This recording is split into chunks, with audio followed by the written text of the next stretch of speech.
Hello, everyone. This is JD Calderon, and this is Indy Comics Explained. And yet again, I brought another fantastic group of independent comic book creators. So please hit like, hit subscribe, share out the video, let everybody know we're here. Without further ado, I got this guy again. Yeah. What is up, Streamland? I am JD Rosario from Unstoppable Comics, hanging out with this guy over here tonight, talking to a bunch of successful and talented creators who are out there kicking ass and taking names. You want to start bringing them in there, Calderon? Yes, sir. Let's bring in the Coco. Oh, the Coco. You guys didn't even give me time to breathe. What's the deal, man? I'm waiting for some showmanship. You guys are coming out to the Fox. I'm JD Calderon. You haven't pull him out. Pull him out. Oswald going on? What's going on? Hey, pull him out. Pull him out. I'll add. You know what I mean? I can wing it. I'm good at winging it. Get him out of here. We're going to do it again. No. I see Michael Lanning, independent artist that worked for Hazard Productions, Arrow Comics, and with this guy up here in the left-hand corner, and host Art Style Kamikaze on IndyComicsNetwork.com. So I'm ready to ask the question. Oh wow! Maybe we'll for a change we'll let you go first then. Oh no! See, okay. Yo, come on, bro. If you want, if not, I'll do it. Kid. I'm out of this. What kind of backdoor production are you running, sir? You might not like the question, so be careful now. Oh Jesus! Please, Charlie, save us. I've noticed that the energy that you need to bring to this show is, up here. So I'm going to fail you completely. But I'm excited to be here nonetheless. I think when it comes to independent comics, we always have to try harder than people who maybe are with larger companies. So, I'm Charlie Stickney, writer of titles like White Ash, Glarian, The Game, How I Slept My Way Through College, and other tales from freshman year. I run a company called White Ash Comics, and I'm really excited to be here. And can't wait to see who else is going to come in and join the chat and, show me up. All right, cool. Hello. So, Rob, introduce yourself. All right, so I am Rob Multari. I am the creator and writer of Nightwolf and the spinoff series Snowpaw. I'm the self-publisher through Lone Wolf Comics, and I'm just happy to be here too. What's up, Scott? Hey, thanks for having me. I'm Scott Harris King. My current comic is Quest, which is an epic fantasy series. I also do the series The Crime Busters and Cthulhu versus Uncle Sam. So I'm really excited to, be with all these other great indie creators here. So again, thanks for having me. Cool. Hey, I'm Tony James. I'm the creator and writer of a book called Star Noir. Thanks for having me back on the show, JD and Jay. Let's talk comics. All right, cool. So, Mr. Lanning, you sure you don't want to start off? Because if not, I'll begin. Why don't you go ahead and warm up? Let's see how the room is. Let me fill out everybody, right? Okay. All right. Cool. You know what? I have the show question, but before we even get to that, let's remove the elephant from the room, right? And let's start. Okay, I gotta go now. How do you know how close I stayed to the urinal? Come on, buddy. Are you taking a peek over, bro? That's not cool, man. Who saw Captain Marvel or the Marvels? And what did you think? I mean, you're asking two different movies or just the No, just the Marvels. The Marvels. Okay. No spoilers. No spoilers. Yeah. So, did anybody see it other than myself? No, just me. Did you see it? I just did like a significant piece right there, dude. Yeah, I know you did. Yeah, I know. Play on it. Come on. Yeah, bro. I was trying to ignore you. But go ahead. I'm out, bro. I'm out. I was just gonna say, to be fair, I don't go see any movies. I have two kids, so I wait till they come to video or streaming, because we have a giant big projector, and so I'm looking forward to seeing the movie. So I will say that, but I was not going to leave my house, because that is just too much commitment for me for basically any film. Fair enough. I feel it was a solid flick. That's all I'm going to say. I enjoyed it. Storytelling wise, Marvel is I guess maybe on the uptick with Marvels and Loki finishing in the same, the same week, month, whatever it is. I liked it. Solid performance on both properties. Okay. Jay's opinion of it is a little bit more rosier than mine. Oh, But- you're a bitch. No, Very no, fucking I just said, And but say that. can I finish? Has gone for the last couple days. Yeah, no. Can I finish? Finish. I did. I like the chemistry between the three lead actresses. Yes. And this was the first time I really liked Brie Larson as Captain Marvel. I agree with you on that. I agree This with was you the on first that. time I liked her because I didn't like her in the other movies, but I liked her in this one. I liked her. In this one. Lots of Easter eggs, good storytelling. I wouldn't go that far, but okay. No, I really think there was a lot storytelling of subtle part. moments. No, there are a Yeah. lot of Easter eggs, but the storytelling, it could have been better because there's the way, Dude, the way it's Chekhov's constructed. gun. You know what? Chekhov's gun was used multiple times and used effectively. Okay, each time Chekhov's gun was used, it was paid off. So it wasn't set up correctly. It wasn't set up. What do you correctly. mean it wasn't set up correctly? But I don't. Right, I don't want to go into any further because I don't want to do So any you should have spoilers. asked me. You triggered me, you bastard. You triggered me. It was a good flick. It was a That's good flick. That's good. Now shut up. Flick. Shut up and stay triggered. Come on, let's get to the show. All right, guys. So Yo, ask your question. Get your shot. So, gentlemen. So listen, I mean, we've all seen it, right? People are having a harder time on Kickstarter, and I would imagine I don't even know. I haven't checked on Indiegogo or any other platforms, but things seem to be getting a little tougher, right? So my question is what can we all do to survive this, right? Can we survive? I think we could survive that. I think that we don't even need to go on. But what can we do to do better for ourselves? How can we better, what we're doing and how we're doing it? You know what I mean? To make indie comics survive, let alone the entire industry for that matter. Tony, you're up. Well, besides going to more trade shows, I guess just more indie comics creators just lifting each other up. The big guys helping the little guys. I think just just more just support between creators in the community. That's fair. Charlie, what are your thoughts? So I have a lot of thoughts on this. I think in general, over the last, say, 6 to 7 years, we've had too much product that's been coming out through the direct market. And mostly that was because there was a lot of money that was pumped into comics that had nothing to do with publishing comics. You had all these companies that were coming to the marketplace that had huge VC funds that were enabling them to be able to put out content beyond the scope of what was responsible for the amount of people who were actually buying the content. So that's created a very unstable market because the retailers are seeing all these comics coming in and they don't know what to do. They figure, well, if these publishers are putting out the books, there must be an audience for them, right? And then the speculators thought the same thing. So it created this market bubble because so many of these companies, again, didn't need to be profitable on their publishing revenue, which is a really bad place to start as a publisher when the product you're making is not the thing that you're worried about, right? And so, that's created a bubble in the direct marketplace that's kind of popped right now. And so we're seeing this recalibration of the direct market, which is likely going to, lose a publisher or two.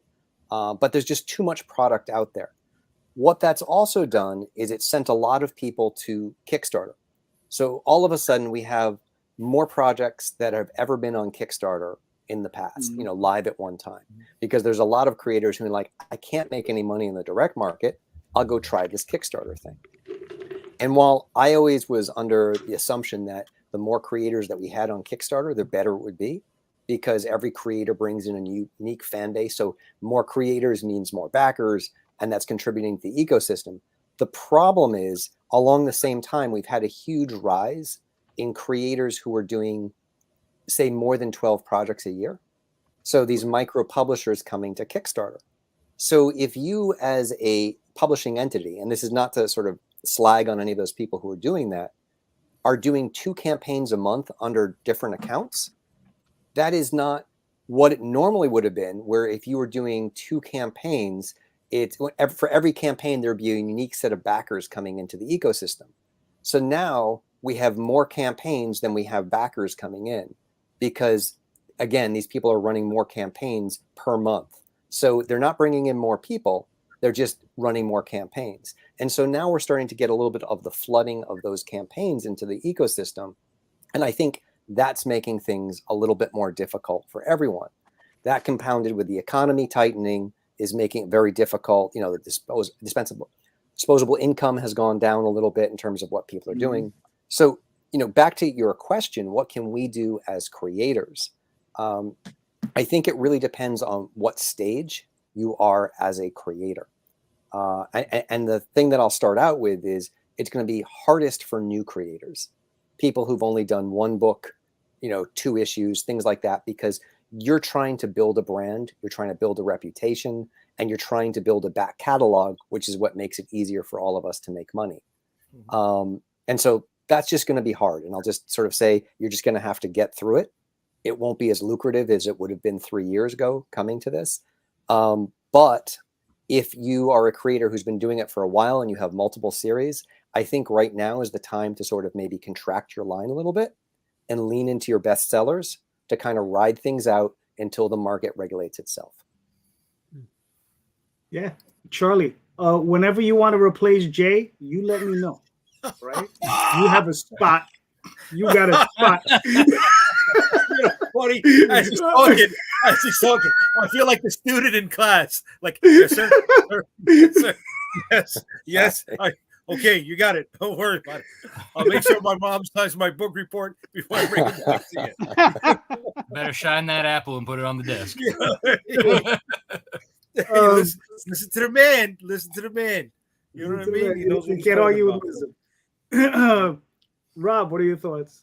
Yeah, I mean, kind of piggybacking off of Charlie, because we've even talked about this between the two of us, and that, like, whenever I was running my like my plush campaign and my kids book campaigns, that like those ones struggled more so because they weren't my normal, especially in the time frame. I mean, those were both within this year, right? So it was really, you know, basically non-comic book campaigns, even though they were slightly related to my IPs, that were struggling because they weren't the core product, right? They weren't my Nightwolf, they weren't my Snowpaw. So, you know, again, doubling down on what I can focus on to make sure that I'm getting the 2 books out, Snowpaw and Nightwolf, simultaneously. And just, you know, I think as far as like, you know, what takeaway for that for other creators is to focus on, you know, if you're starting out, you focus on 1 book, and you know, if it's like a mini series, you know, work on that, focus that, do 1 issue at a time, build that audience up, focus on your email list, focus on your audience. You know, the more you do that, the more people you can bring in. Don't rely on Kickstarter. Rely on building yourself up at cons, you know, at online, you know, give a free copy or an ash can or something to build up your audience. You know, don't rely on somebody else's land when you can build on your own. All right, cool. Scott, what are your thoughts? I agree with everybody. Next person. No, I mean, yeah. Well, I do agree with everyone. I mean, to jump into what Tony was saying about the creators helping each other. I mean, I think what we're doing right here is a big part of it. You know, we do have a lot of creators that have sort of, you know, maybe overlapping but different readership bases, and coming together in a forum like this to support each other and bringing those people together is a great way to sort of give exposure to things. You know, I'm in a position where in April, it'll be 5 years since my first issue of Crime Busters, which is my, you know, has been my main sort of flagship title. And earlier this year, I started feeling like I was maybe having a little bit of backer fatigue from putting out as many things as I've been putting out. So I decided to put out more stuff.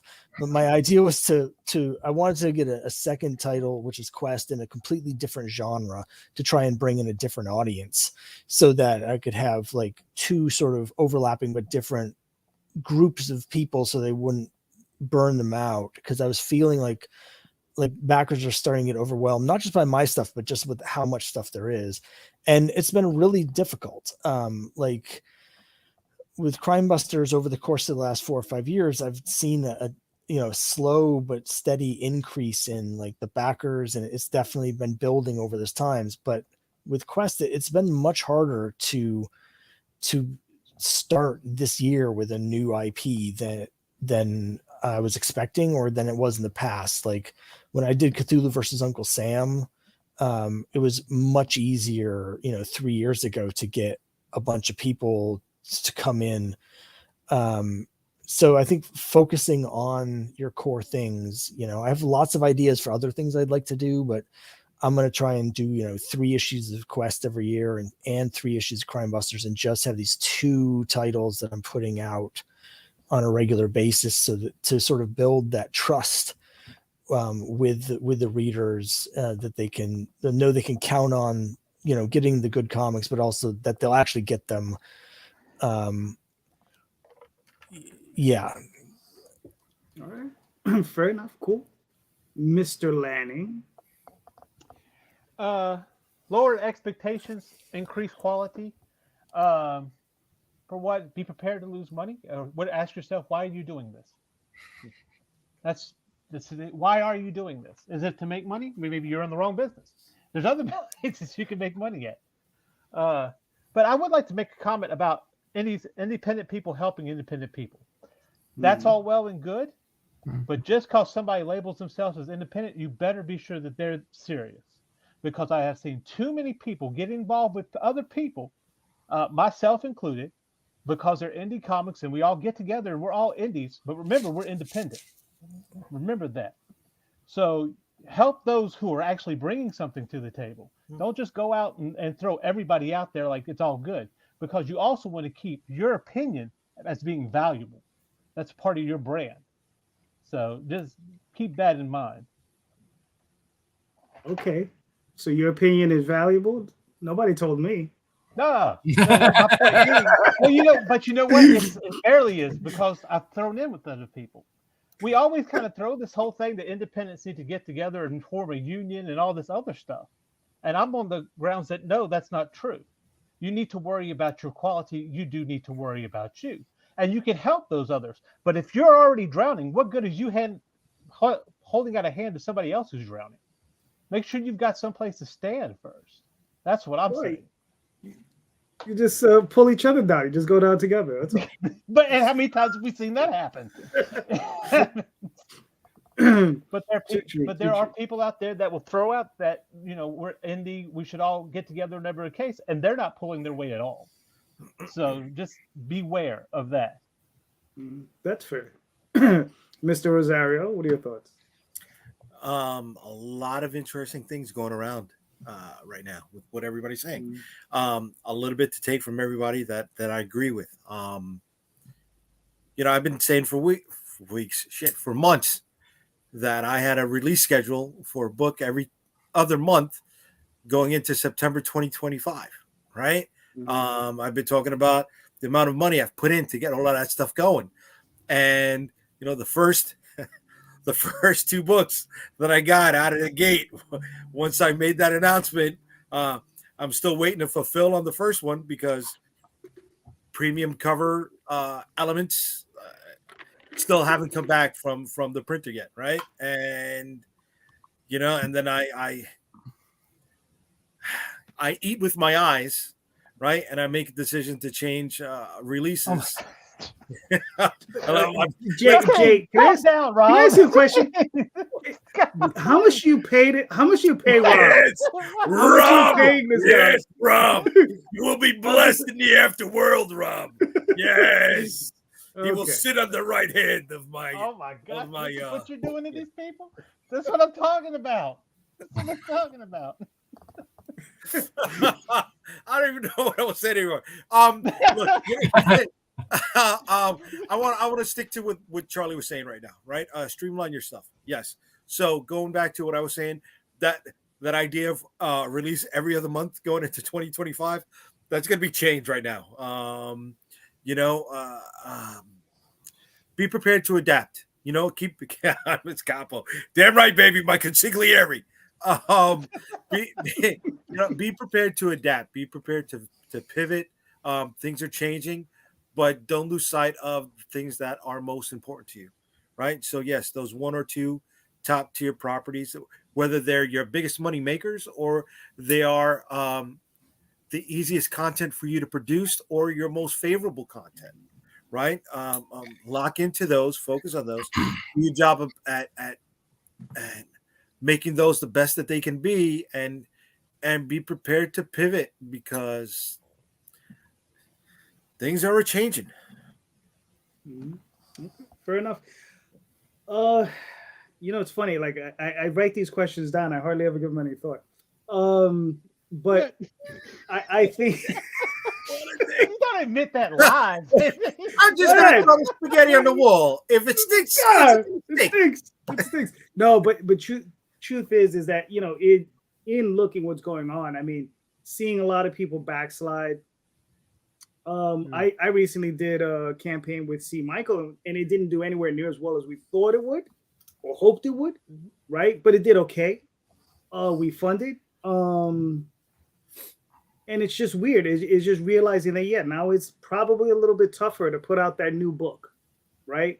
I put out the Oswald Chronicles, and the way it's looking is it's going to fund the way it normally funds.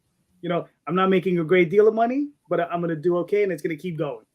And I think that's because I have the benefit of 20-something odd, 24 odd campaigns before that of doing it. So it's going to just keep going, And, I think, people need to just slow down, focus on one or two books, and just really, really focus in on those things. And try to help one another, push each other's campaigns, doing what we're doing here, doing update swaps and that sort of thing. And just pushing one another, because the thing is that signal to noise ratio, it's tough, man. Kelly Jones, I see Kelly Jones and Matt Wagner out there hustling. They're making $200K, but they're out there hustling, to do it, Right. So, I mean, if they got to hustle, the rest of us got to hustle too. Right. And that's understandable, but you got, I want to just touch on a little bit what Lanning was saying also, if there's holes on your boat, don't bring somebody on there to save them. You know what I mean? Yeah. Patch them up first. Make sure your ship is floating and it's correct before you try to lend a hand to somebody else. Well, I think to that end, what you were saying earlier about your name is your brand, right? Mm-hmm. And by trying to lift up the wrong projects, that affects your brand. Mm-hmm. And it also makes it harder for you to lift up other books. So, I think it's important for us to try to help as many people as possible, but to do it in the right way, to make sure that you're maintaining your integrity. So what you say has weight. Right. Yeah. Very true. It's funny. Like I've had this conversation with Jay many times. Like I try to keep an open door policy on this show. I try to invite on as many people, some as successful, really successful, and some not. Right. Not ready for prime time. Right. Some extremely talented, and some not ready for prime time. Right. And sometimes it gets a little hairy because I don't want to tell new creators look, man, I can't, you're not ready. It's hard. It's hard, trying to get that across to people. So remember, if I invite you on the show, I love you. That's what I'm gonna tell you. Oh. But yes. Jay, ask your question. Okay. Go for it. In the current crowdfunding climate, right? I don't want to say there's people out there being doomsayers, but the overloading of crowdfunding platforms. In keeping that in mind, if you fail to fund, Do you see it as the writing's on the wall? I should stop doing this. Do you see this as I need to look back into myself and reevaluate? Or do you see it as, oh no, it was just that it's overloading. I'm going to keep doing things the way I always do? Which one of the three routes are you taking? Charlie, you're up. Well, let me preface this by saying I'm very fortunate to have built a large fan base. So for me, it's not necessarily a question of funding. It's how does the campaign perform? So I'm always evaluating, one campaign to the next, because even if it's not doing as well, again, because I have that base, it's a big place to fall from. But I do think it's really important for us to constantly evaluate why something did well, why it's not doing well, and how we can do better next time. And, and seeing, are people just backing at lower tiers? Is it that I have less returning backers? Am I losing enthusiasm on the series? Just find, where that deficiency is and see if you can address it the next time that you come out. Did I not put enough time into the pre-launch, making sure people were excited about it? I run anywhere between, 3 and 5 campaigns a year, and I always try to structure them as events. I try to get people very excited. I'm not trying to just roll from one to another. And I think that works fine for some people. For me, I need to sort of focus on each as its own entity. And so I put a lot of time into thinking, when's my launch date? I usually have things planned out 3 to 4 months in advance because I want to piggyback off one campaign. And when I'm delivering that one, make sure that I have advertising going out to advertise for the next. Things like that. So like each campaign works in conjunction with the others. But I do think if your campaign doesn't hit as hard as you thought it was going to, and there's a lot of factors, you have to figure out which of those factors affected you this time and how you can sort of rectify that going forward. Gotcha. Okay. Cool. Rob, what are your thoughts? I mean, for most of you guys who've known me and I've been doing this for a while, my first campaign failed. So, that was back in 2016. The platform was just kind of still getting under its way, and I didn't have an audience. And I was going for a very naive goal. So, I mean, for me, if I fail, I'm just reevaluating and figuring out what I did wrong and, taking a break for a minute, and then getting the bootstraps back on and lifting myself up and doing it again. All right. Really, because that's what I've been doing since day one. I'm stubborn. I believe in my story, and clearly there's people out there who believe in it too. So I'm gonna, as long as I can keep going until as long as it doesn't affect my family in any way, I'm gonna keep going. Mm-hmm. Gotcha. Scott, what are your thoughts? I mean, for me, if like I have a campaign that's ending tomorrow, and I just hit my funding goal like an hour ago, and this was the campaign that's come closest to not funding, and I wasn't sure if I was going to fund. So for me, I feel like if I didn't fund, it would mean for me that I kind of did something wrong in terms of the planning for the campaign. When I was going into this campaign compared to the last one, I only had like 80 followers when I launched, or last time I had 120, right? So I've only got 2/3 as many pre-launch followers when I'm launching. And so that was a factor when I was looking at it. I was thinking, well, if this doesn't fund, I need a longer lead time. I need to do better with the promotion. I need to get things set up better in advance. There's a lot of campaigns that I've seen, as a backer, now that I've backed whatever 125 campaigns or something. There's a lot of other campaigns that I've looked at and considered backing, and I've decided not to for reasons that didn't have anything to do with the comic. They had to do most of the time with how the campaign is structured, how the rewards are structured, and something in there doesn't work for me. So that's something else that I would look at, is like, what are the factors where the people are looking at my campaign and they're deciding not to back? What can I change about the campaign itself to entice the people that are coming to, to back. But I certainly wouldn't give up. I make comics because I love making comics. So, the last issue of Quest, the first one I did, is the first of any of my campaigns where I've lost money on the campaign. But I knew before going into it that the new IP was gonna, I needed to put more into it, and I was gonna have maybe a smaller audience. But it's just sort of the price of doing business, and I think sometimes the price of doing business might actually be not getting funded, and just learning from that as sort of like almost like a marketing exercise. Okay, what can I learn from this campaign so I can do it better next time and get the funding? All right, fair enough. Tony, what are your thoughts? Well, I mean, I would never see a campaign failing as an indictment of who I am as a writer. But I've just, since being on the platform since just before 2015, and the first 2 campaigns I ever had failed. Just learning how to run a better campaign.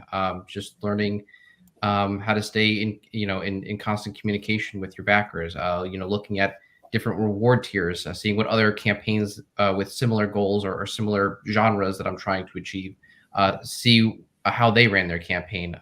Just building longer marketing, pre-launch marketing sessions. Just every time a campaign ends, I just analyze, how it did, and just figure out how to run a better one the next time. All right, cool. Now, I gotta add on to Jay's question, because there are a lot of people talking about the pre-launch, right? And Daphne and I have been using BackerKit recently, and their pre-launch, you actually get the information about the pre-launch, about the person who signed up, right? As opposed to Kickstarter, when you do the pre-launch, you don't get any of those emails. You don't know who these people are, nothing. Do you guys feel, to those of you, I guess Charlie and Rob, and I don't know if Tony and Scott, if you guys use BackerKit, but I know Rob does. Do you guys find that having that extra information is useful for, to generate extra sales? Whoever wants to go first. Go for it, Rob. All right. Yeah, so I use a combination of both. Like I don't use like the BackerKit. When I'm using BackerKit launch, I'm not using their landing page because I feel like it's redundant, because it still takes you to Kickstarter and then you still have to hit that follow button, right? So for me, I'm cutting out that middleman. I'm using launch to send them directly to the pre-launch page. But yes, I do like that extra data that launch gives me, but you can't also dwell on it either, because it's not always, each campaign is not going to be the same. You're not going to, some people can't afford that campaign, so they come the next one. And what's nice about BackerKit using it later for the add-ons, let's say that they haven't if you're doing an ongoing series, and they didn't back you since issue 5, but you're on issue 9, they can get issue 9 and then come back later in BackerKit during the fulfillment and picked up those back issues. So it's nice, but it's kind of, you can see like the percentage of new people versus old. That's all great information. I see launch more beneficial as like being able to email all of your past backers without having to constantly do updates for every single Kickstarter that you've ever done. Because that floods inboxes and annoys people. I think that's a great way to do it. But as far as like the pre-launch, I had seen some of the comments. Average 30% of my pre-launch people at the end of the campaign are, actually back the campaign. And whether or not because your follow numbers do go up, so it's kind of like skews your follows. So even if you have, let's say you had 100 people who started with you from the beginning of your campaign to then you have 300 at the end of your campaign, but only 100, let's say we're backing. So that percentage of whatever that is. And, but you don't know if it's that 100 from before, if it's a mixture of people who are in. So there's no way to really tell that.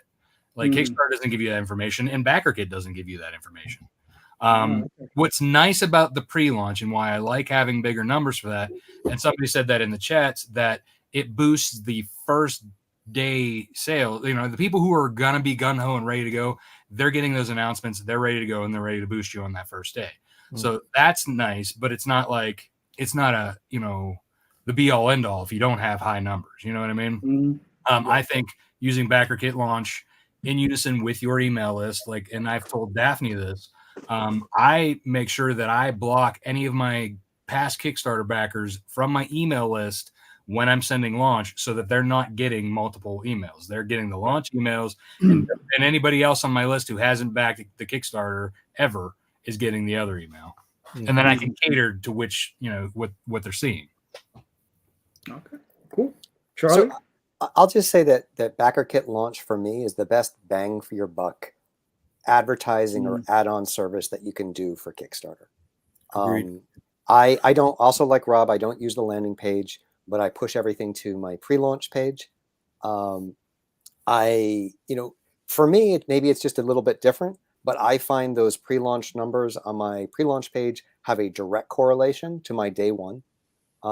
Every single one of my campaigns is within 83 to 87% of what my pre-launch numbers are on backer kit launch.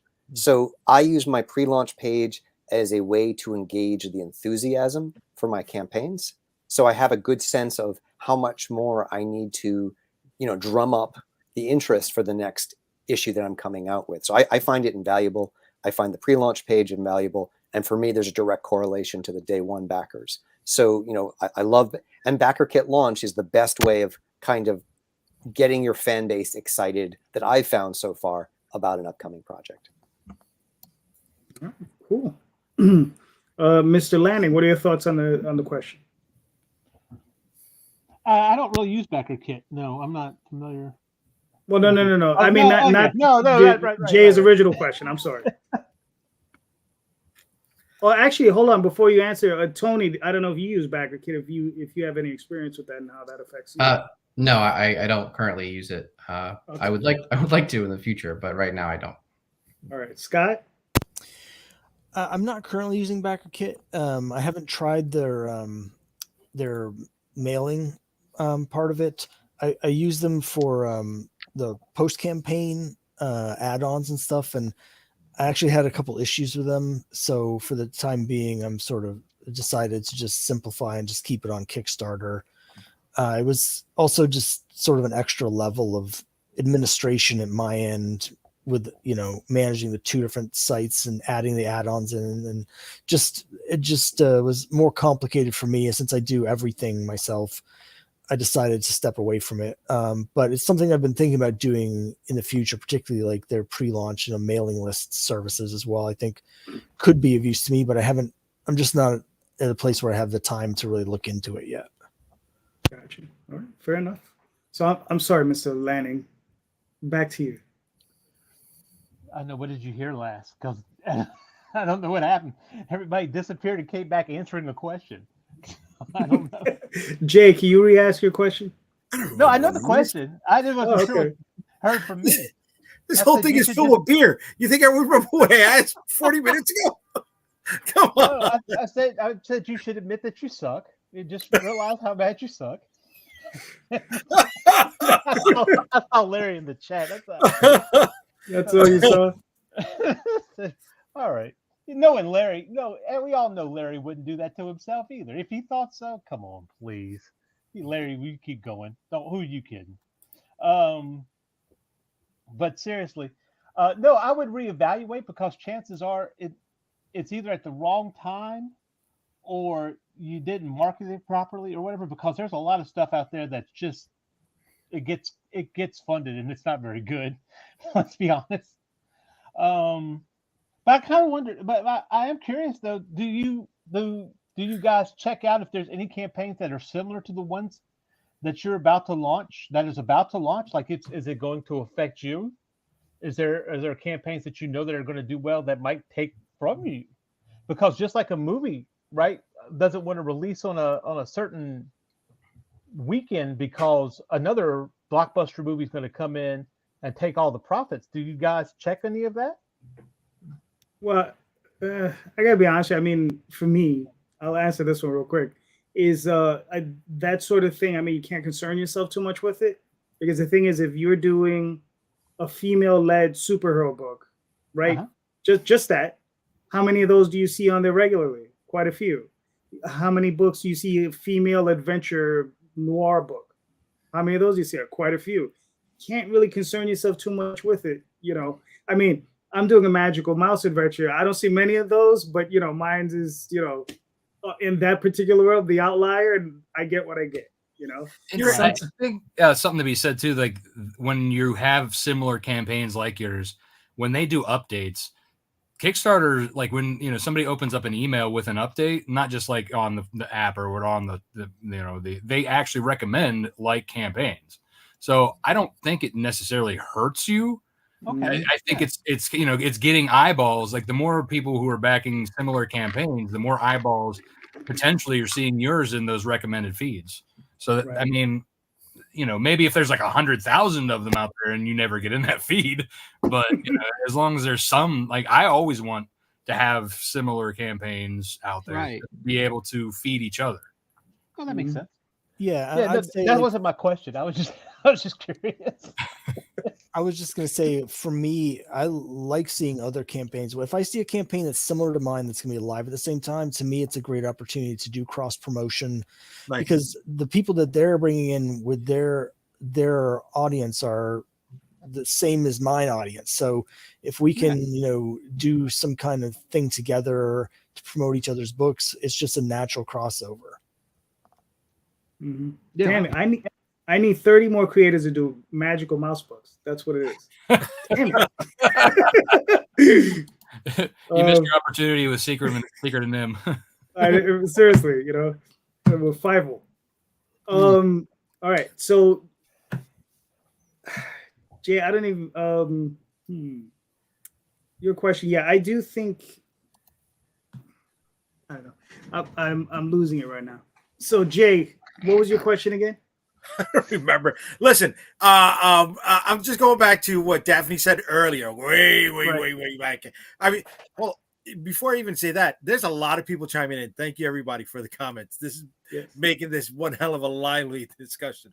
But no, I definitely need to reevaluate how I prepped the book for launch. 100%.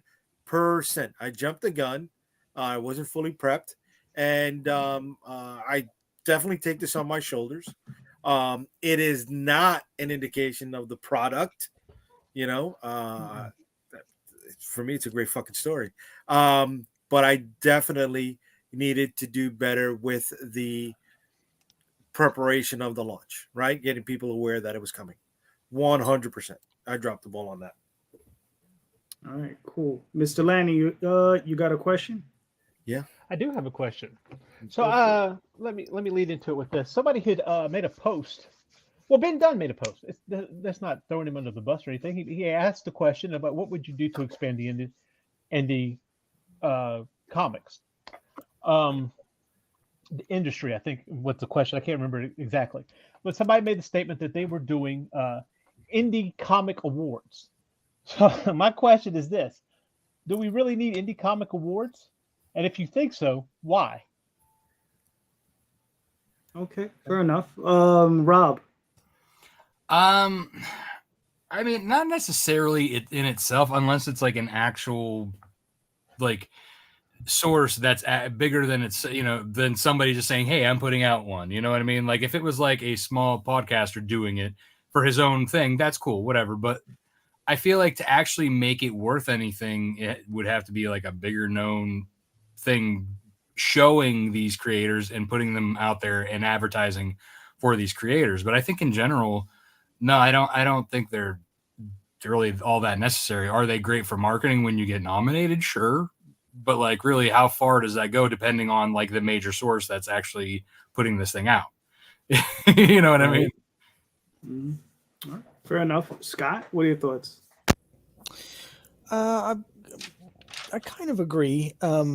But to a certain degree, I think, again, sort of the DIY indie like comics community, if there are indie awards, like we can all sort of promote them. So not just when I get an award, which I have not gotten, but like, let's say that Rob gets something where he's nominated for something, I can tell people, hey, Rob, you should check out Nightwolf. It just got nominated for this thing. If we're all sharing these sort of nominations and awards for other people, it'll make it into a bigger thing, even if there's not like a larger individual, entity that's giving out the awards. We can sort of be a collective group that makes it into a bigger thing by sharing it with all our individual like fan bases, in theory.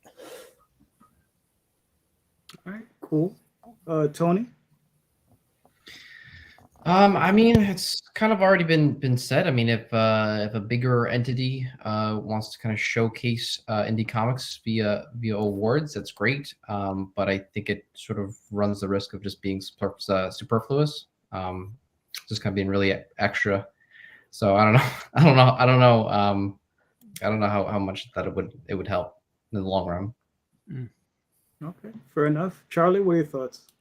Well, I mean, I think we already have that in the Ringos, and the Mhm. Ringos definitely sort of hit up indie comics, and it has a larger fan base. So like, I think that exists. If we're looking at an award that's just for, say, micro publishers and small press, I think it might exist to make people feel better about themselves. And I think that's great, because at the end of the day, we all need a little bit of cheerleading sometimes to keep doing this. But in terms of increasing brand awareness or increasing sales, I don't know if that's going to have a real impact on that. So, Fair enough. Jay, what are your thoughts?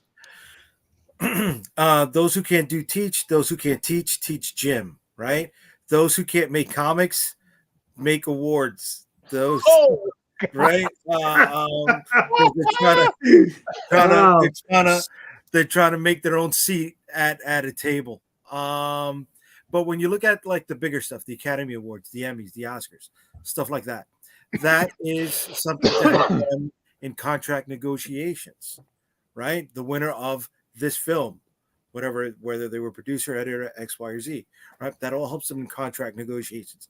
How many people in the independent circuits are making contract or going through contract negotiations or having agents to work on my book or Calderon's book or Rob's book or Tony's book, right? Do we? I mean, maybe Charlie, you're at a higher level than us, right? But I don't have agencies pitching me talent, right? Telling me that they've won this award, that award, that they scored on Joe Blow's Church Basement Con award, stuff like that. So it means nothing. It's guts.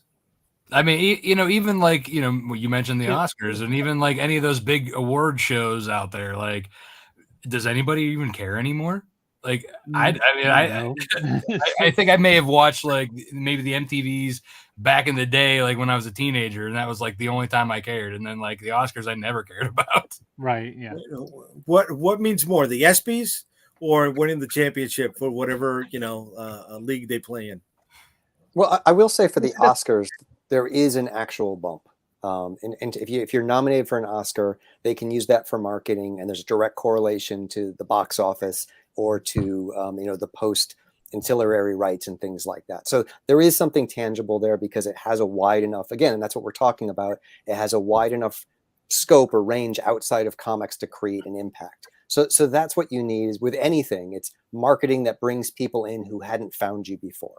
So if this particular award ceremony can do that, then it's something that's worth looking into. Otherwise, I mean, again, we all need some reinforcement that what we're doing is good, but in terms of something tangible that will help the comic industry, I'm not sure. Mm-hmm. Fair enough. I mean, for myself, I've seen smaller channels like this give out awards, and it's nice. But the problem is that it is a little incestuous, right? Because none of us can touch everybody, right? Right. So even if I ask, hey, listen, just submit everything and anything, right? Even if I get a panel of 5 other creators, it's tough, because in the end, we're gonna end up choosing our friends on some level, right? Or we're just gonna find somebody we like, or there's always gonna be one outlier who's just so good that you're just like, damn it, we gotta pick this guy. That's how it should be, right? But yeah, I don't know. I think it's difficult because, like I said, I was once part of something like that, and it didn't flesh out in any way because we didn't. We were supposed to.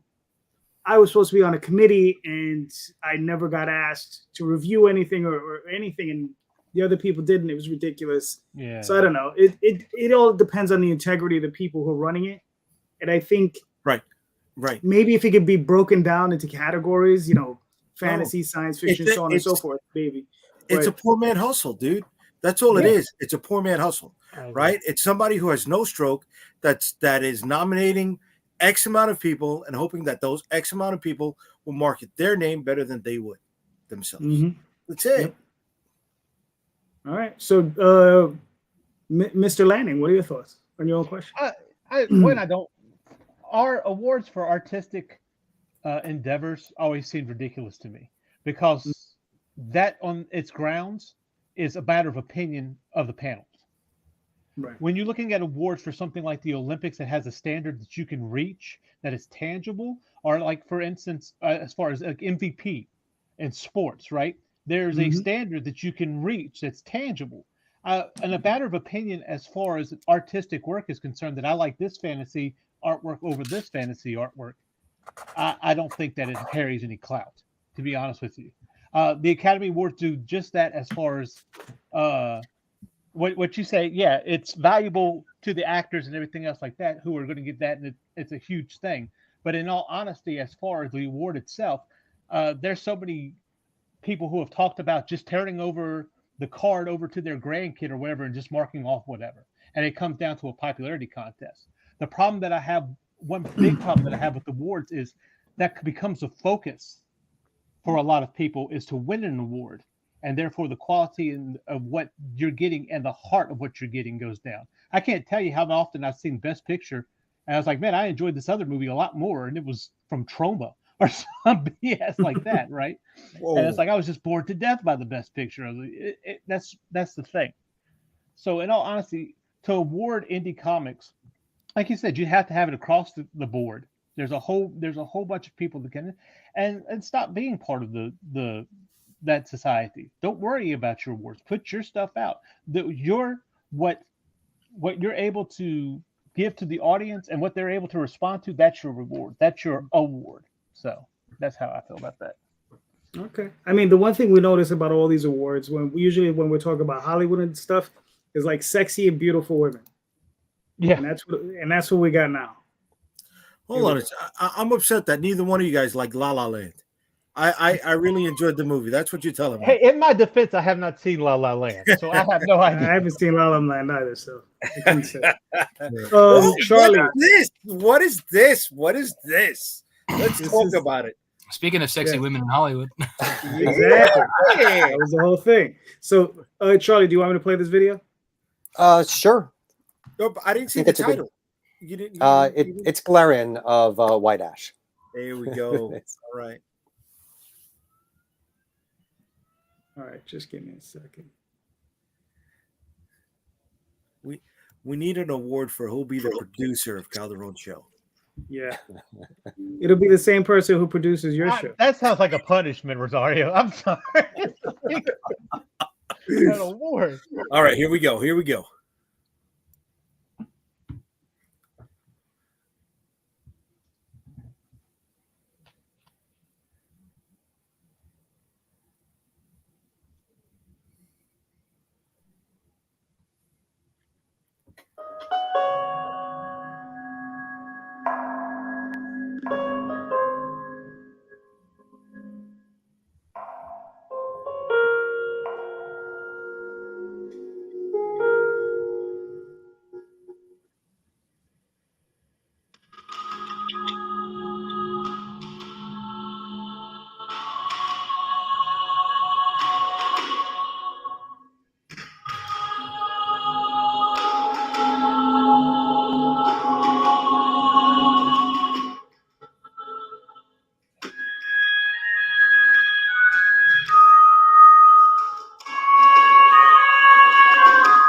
Kickstarter! We are back for a lucky 15th time with Glarian Chapter 3. With art by Romina Morinelli, colors by Finn Cram, and letters by Connor Hughes, Glarian follows the tale of White Ash's most dangerous elf, as told through the eyes of Rachel, a young woman living in 1970s New York, who's having visions of being our elf warrior from 3,000 years ago. Think Red Sonja meets Taxi Driver, but with elves and demons. If you're a returning backer, you are the absolute best.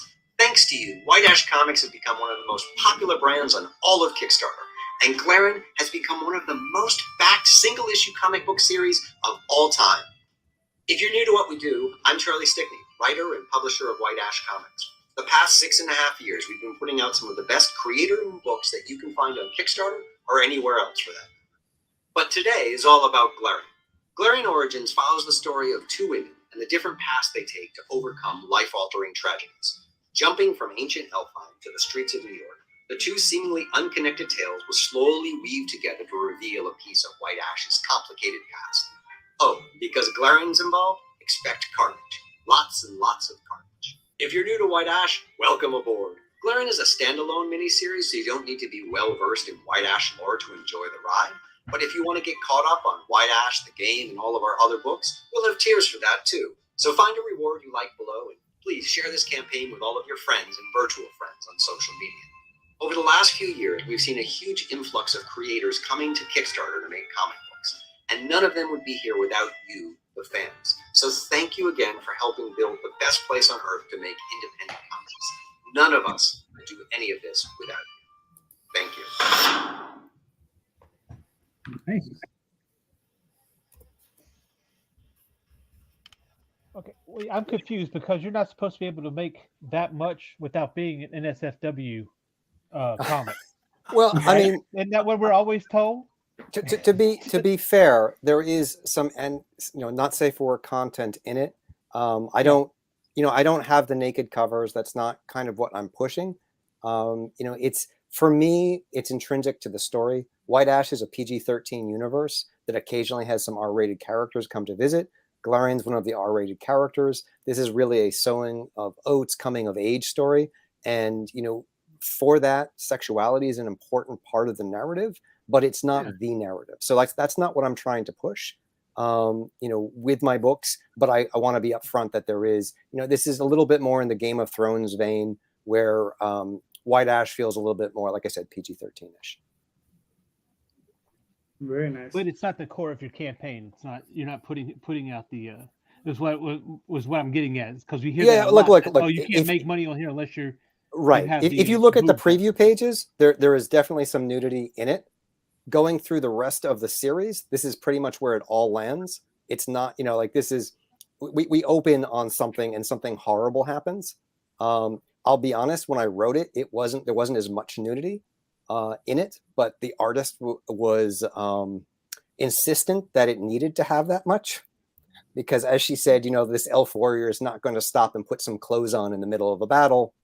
And when your artist is telling you that, and it's a woman, and you're like, you're right, logically that's not going to happen. So for me, it was more about the shock value, about transitioning from a moment that was about intimacy, and also hubris, because in this moment she thinks this is something she can handle, as she's handled situations before, and she screws it up, and that sets her down a very different path. And I think for me, it's about those choices we make when we're in our late teens, early 20s, when we feel invulnerable, and then the first time something pierces that veil, it changes who we are, and we kind of have to reassess and start becoming an adult. And that's what this book is about.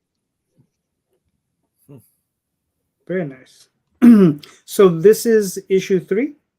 So yeah, this campaign is for the 3rd issue. All these issues are oversized. The first one was 40 pages. The second one was 32. This is a 44-page issue of the story. It also comes with a couple of short stories for free, digital short stories, and a digital PDF of White Ash #1. So you can sort of get caught up on some of the universe and see some of the other things that are going on as well.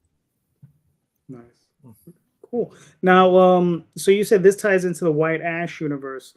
Now, the way it works between the two universes, like, is this like running, like, is this like a prequel? Is this something in the future? Is this just an aside? Yeah. So So White Ash is modern day fantasy. Think Romeo and Mhm. Juliet meets Lord of the Rings in rural Pennsylvania, set modern day in coal mining country. So it's Nice. happening right now. This goes back and Mhm. forth between the 1970s and 3,000 years ago in Elfheim. When I look at White Ash, think of it structurally as like if you enjoyed Lost, there was the time that things that took place on the island, and then there was the flashback narrative to how they got there and all those things that sort of influenced who they became. And so Glarian is my way of sort of fleshing out the past. And this is the narrative that eventually will sort of help people understand how White Ash came to be. So it is a prequel, but it also influences things that are happening currently. Nice. Okay, cool. Now this is the third issue. Is this like ongoing series or is this limited? This is a 5-issue limited series where we're telling, Glarian's origin. I have another 2 Glarian series that are in development right now. White Ash is an ongoing series. We're slating that one for roughly about 60 issues. Nice. Okay, cool. And out of those 60, how many do you have done so far? We have roughly 8. But, again, those are all bigger issues. So, some of those issues, like the first issue is a 52-page issue. So it's a large narrative. A lot of it is scripted and plotted. And I know it sounds like a lot, but we have a fan base that continues to grow. We're in talks to do other things with it as well. So it's a universe that I'm looking forward to building for a long time. I know this is going to sound like a weird question, and I apologize if it does.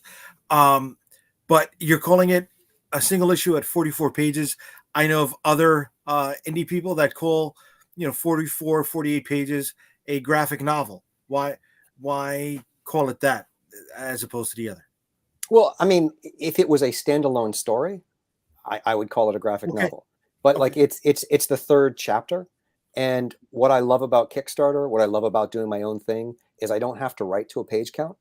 I can write that chapter to what it needs to be to tell the story that I need to have, to hit the beats I need to have. And it just comes down to, what we can raise to make sure we can produce it at the quality that we want to, be consistent with. And, again, we have a large fan base, so we're able to do that. Okay. And I like giving people more bang for their buck, especially if you're only coming out with like 4 issues a year or 2 issues a year. If you have a larger story, it helps tide them over a little bit longer. So what's your favorite reward of all the things you've made up here? I mean, for me, it's about the story. So, I always go back to like if you're new, it's just getting issue 3. If you are coming new to White Ash, then it's a catch-up reward or one of the catch-up packs where we can do everything. And that's, again, it's for me. I saw something in the chat about money versus backers. For me, it's always about backers. I'm looking, obviously, we do quite well, but I try to cultivate backers who want to keep coming back because for me, that's long-term. I can always, I could cash out. I could charge more for things. I could try to do more variant covers. I could try to find ways to raise more funds on the amount of backers I have. But I would rather have that backer number keep going up from campaign to campaign and be able to do this for 60 issues. All right. So if somebody is only coming into back issue 3 and, once they've received it, they're loving it, but they want, 1 and 2 and any other associated material, how can they pick it up before the next campaign pops up? Well, I mean, actually, someone had this in the chat too. I'll be at LA Comic Con. So if you happen to be at LA Comic Con in a couple of weeks, you can come there. But also whiteashcomics.com. We will always have a link to our store. Nice. Very nice. Very nice. Yeah, man. Listen, Charlie, you know your stuff, man. Your stuff's gorgeous. Now, I got a question for you. Where did you find your artist? So for White Ash, it's Connor Hughes, who I honestly found on Reddit many years ago, and we've been working together ever since. Since then, and since I started having a presence in comics, I was able to reach out to some different artists. I often try people out with covers first, then I'll have them do a digital short story. Miss Morinelli, she did a cover for Pat Shand, something like, 6 years ago. And I asked Pat, who is that artist? He introduced me. But I do a lot of scouting of artists. And, I was also co-publisher of Scout Comics for a couple of years. So I got to know a lot of artists through that. So, all of these different things, I think for all of us, it's about building a network. And the larger our network gets, the easier it is for us to be able to find people.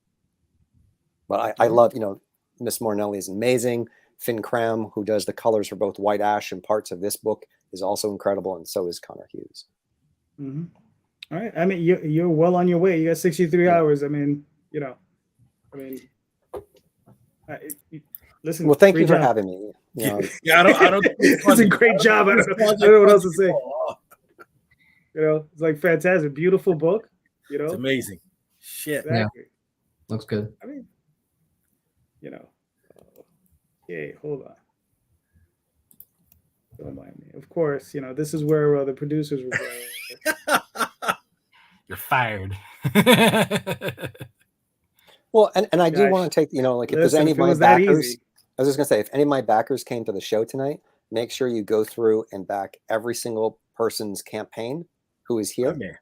I think that's really important that we support each other as a community. So if you're here for me, and I don't know if there anyone is, please help everyone else out. What before Charlie, we're done with Charlie. Why a cocktail napkin? Why a cocktail napkin? Yes. I like to do artifacts and things that are intrinsic to the story. And from the beginning, I've tried to build out like my rewards, making you feel like White Ash is a real place, whether it was postcards from the town or I had a trail map of White Ash. In this story, there's a scene that's taking place parallel between an ancient Elfheim bar and one that's in like a disco in 1970s New York. And we're starting to see the worlds overlap. And so this disco, it's in the vein of Studio 54. And it's called Valhalla's Garage. And so I asked this artist Tango to design a napkin that I could give away to each backer. I just think it's fun when you give people something that's a little unique, that's a little different. We all get lots of prints, and I'm sure people will throw it away, but maybe one person will use it for a drink, and I'll be happy. I'm popping for it. You got me on the napkin alone. Well, they all come with a napkin. Like that's the thing. I try to pack these things with lots of fun. So every physical package, you get a napkin. Okay. So if you don't like the book, yes. Very nice. Oh, it's awesome. So, Mr. Rob, with Nightwolf 1 through 8, do you want me to play this video? Sure. That way I don't have to talk about it. It's all in the video.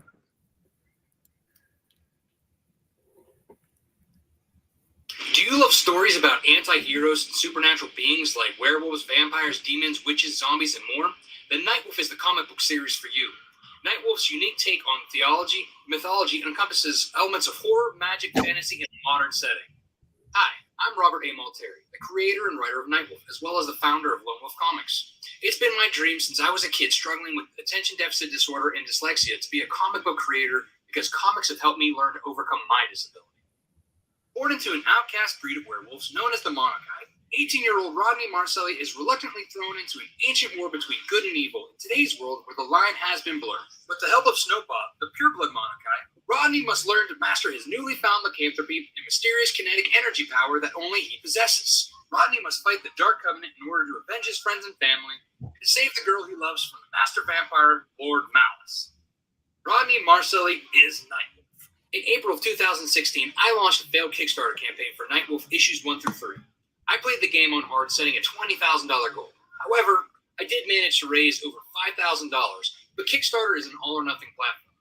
I didn't let that failed launch stop me, so I decided to raise the money on my own by doing freelance web design jobs to pay the artists. After self-publishing Nightwolf issues 1 and 2, I came back to Kickstarter in October 2019. Since then, I have successfully overfunded 10 campaigns for Nightwolf issues 3 through 7, the Volume 1 trade paperback that collects the first 4 issues, the first 2 issues of Snowpaw, the Nightwolf Voodoo Doll plush toy, and the Wolfpack Pups Halloween Kids board book. And that's all thanks to my amazing backers who I refer to as my Wolfpack. Currently, I have written 12 issues of Nightwolf and have published the first 7 issues in print and digital formats. Now I stand ready to publish Nightwolf issue 8, and that's why I've come back to pay for the printing and the rewards that you will receive for backing this project. I'm extremely grateful for where I am now as a self-publisher and continuing to serialize Nightwolf for you to enjoy. Again, thank you for taking this creative journey with me. I appreciate it so much. So what are you waiting for? Join the Wolfpack today. Nice. All right.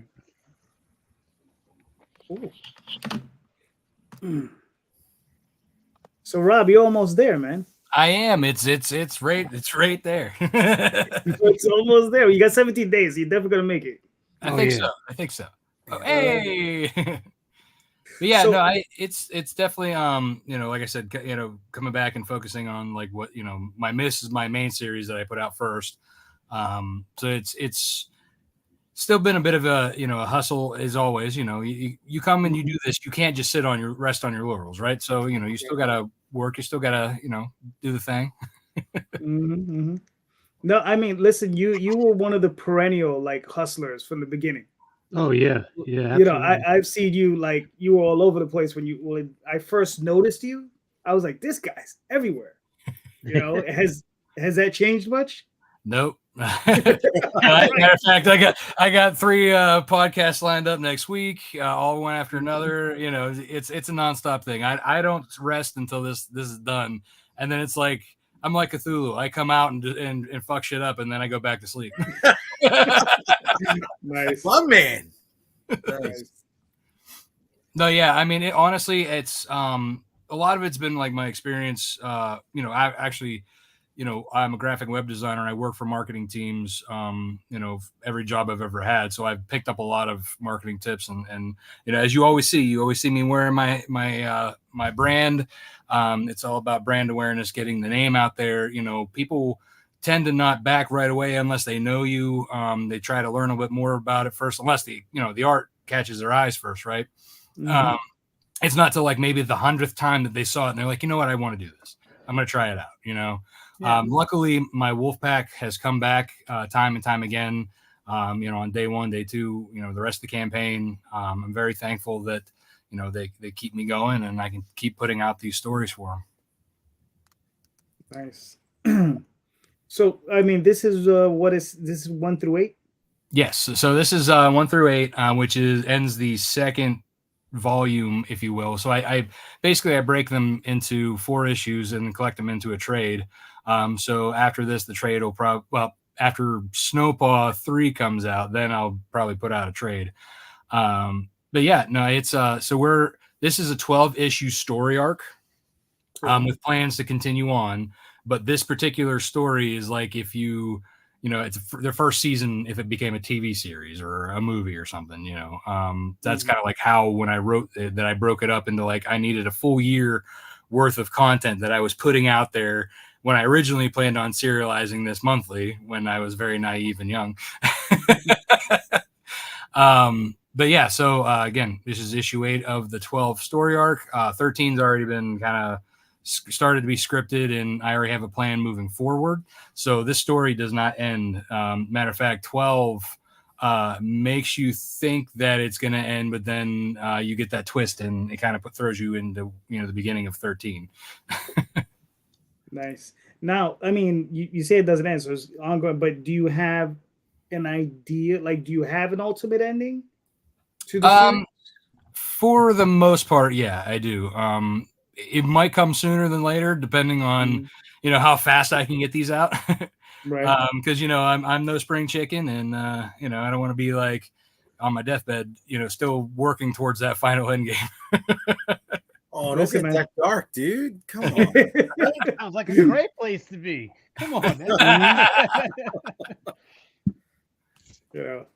Jay's feeling it at the moment, so Listen, Oh, I'm playing the back 9 in my 40s. You know what I'm saying? So I mean, well, look, I have 3 kids. I have a I want to leave this as a legacy for them for sure, but I also would like to be able to enjoy their time and their when they have their kids. I'd like to enjoy that too. This takes a lot of time away from stuff. Gotcha. Very nice. Wow. How many covers you have on this particular issue? This issue has 8. Nice. Now, where are you finding your cover artists? So, starting out with my artist, I found Carlos on DeviantArt, Mhm. And then same with Gat, my colorist. He was through DeviantArt. Other artists on Facebook or the Kickstarter community, just kind of seeing the art that I like. Whether they can draw werewolves is a big thing. And then obviously, also I kind of like see like who's got like a decent following that I could then bring new eyeballs to the project. Mhm. Yeah, I think what's funny is you have Fabio Simial do a cover for you, right? Mm-hmm. Yeah, he's done 2 covers for me. Yeah, it's funny. I'm pretty sure it was one of your covers. I said, "Oh, he could do a wolf. He should be able to do a mouse." So I had him, I had him do because it's cover the for me. same. Yeah, of Yeah, course. yeah. So it's similar. It's similar enough. There's a muzzle, there's ears, Yeah, exactly. Blue pine, mice pine. Yeah, the same shit. I get. They're mammals. They're all mammals, right? They're all He has a mammals, snout. exactly. Yeah. So, Rob, what's in your digital bonus rewards? So Or has it not been revealed yet? What are we talking about? No, so in your very first tier, you have it written down. Digital includes all. Oh yeah. digital So bonus rewards. yes. So if you hit the milestones, we can talk about that. Okay. Where's that at? Just click the there's that nice little link that they created for us. So it'll shoot you right up there. Milestones up. There you go. There you go, Calderon. Boom. Yeah. So most of when I do milestones, mostly as for like the freebies. So every time we get to a percentage, they get a free digital copy of somebody's book that they've lent me to give to my backers. Gotcha. As well as if I do like prints, I also give a digital wallpaper version of that for the digital backers. So and the stickers, however, that's for physical backers only. But yeah, pretty much anytime that I have like a print or unlock with a digital freebie for like a bonus comic book, those are the digital bonus. Nice. All right, cool. Now, how many campaigns have you run this year? 4? This will be my 4th, yeah. Which is my first time doing 4 in a year, and yeah, I'm tired. Well, 2024 is not far away. Are you intending on doing another 4 next year? Well, I got Snowpaw 3 coming, Nightwolf 9, the Nightwolf Volume 2 trade, and hopefully throwing another Snowpaw in there for issue 4. So I am intending to, yes. Whether I actually get to it, that will depend on my artists. Okay, fair enough. We've all been there. Nice. I mean, listen, you're close. Another $490. Your goal. 17 days ago. I don't think you're gonna have a problem. So, especially not the way you market. So, well, unless they get tired of me, right? no, man, you do a great job, bro. That's when I say that, I really do mean that. You do a great job. Like, I wish I could output half of the energy you do with this stuff. Believe me, it's when I fill the tank and then I'm empty by the time I'm done, man. I think if you watch like these vlogs from the beginning of a campaign to the end, I think you could see like bags under my eyes. I'm just like, oh yeah. Like, what planet am I on? Yeah. Oh my God, am I talking about which book am I talking about? Nice. Gotcha. All right, cool, man. Listen, man. So Nightwolf 1 through 8, urban fantasy, werewolf, coming of age drama. Nice. All right, cool. 17 more days, a few $100 and you're there. All right. Don't mind me. You'll get it. I believe in you. Yeah, I know. Thank you. There we go. Nice. So, Scott, what are we looking at? All right. Do you want me to play the video? Scott, you're on mute, brother. Oh, there you go.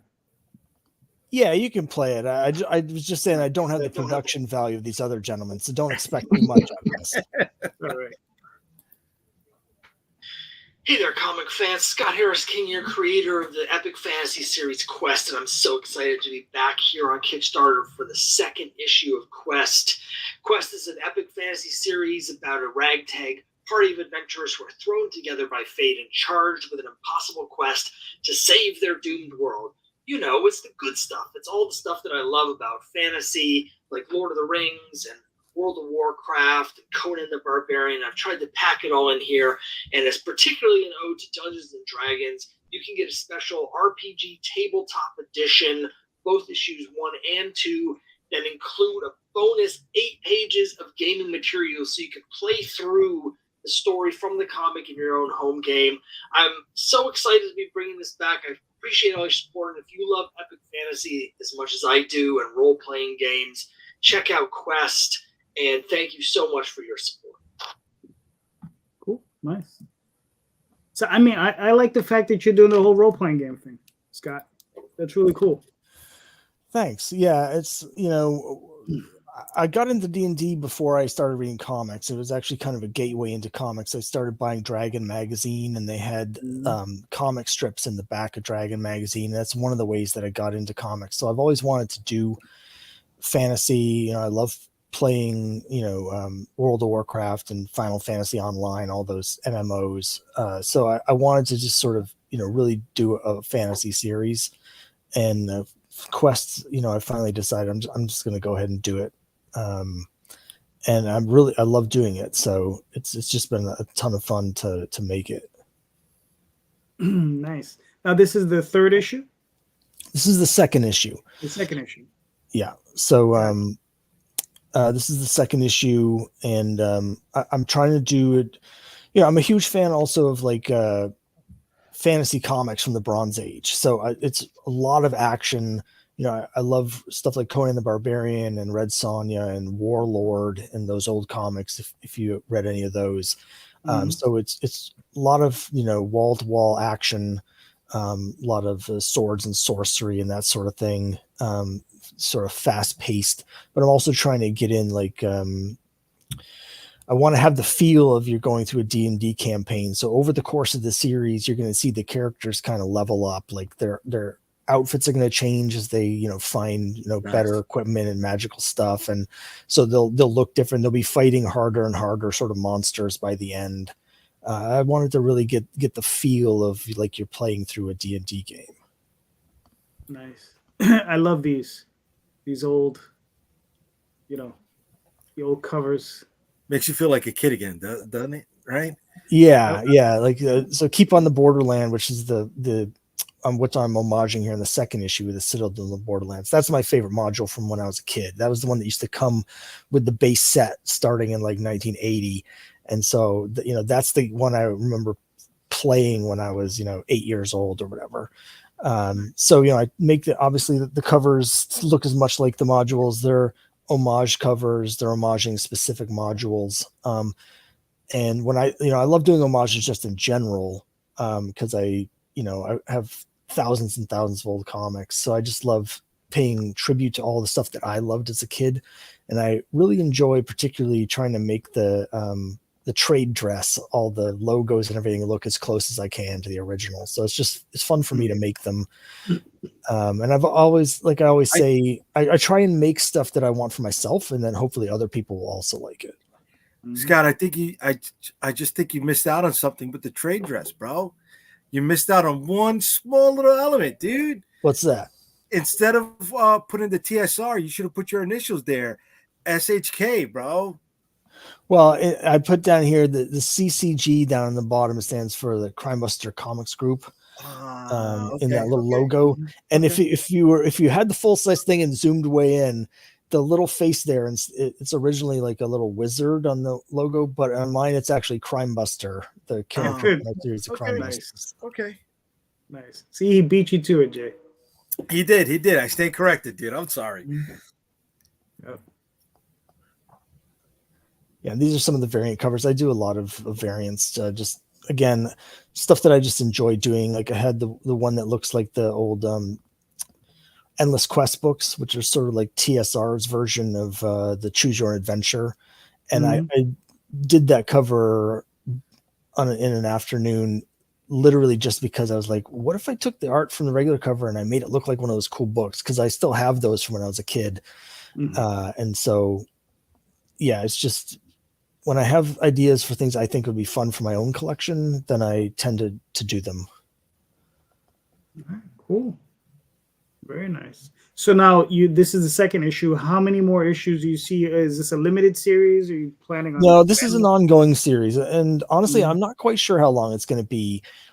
I originally have planned for the quests they're on here. My original thought was going to be 12 issues, but as I've been writing them, I think it's going to be longer, because there's so much action and I have a lot of characters because it's like a D&D party.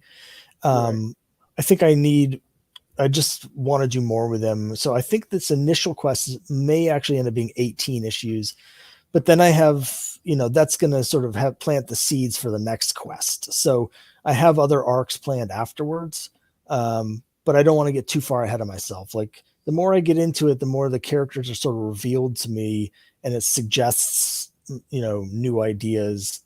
So everything's evolving a little bit, but I have a framework for, I know where this initial quest ends. So it's just a matter of figuring out the best way to get there, the most satisfying sort of story arc for all the characters and everything. Cool. Very nice. So you got a Mannix cover?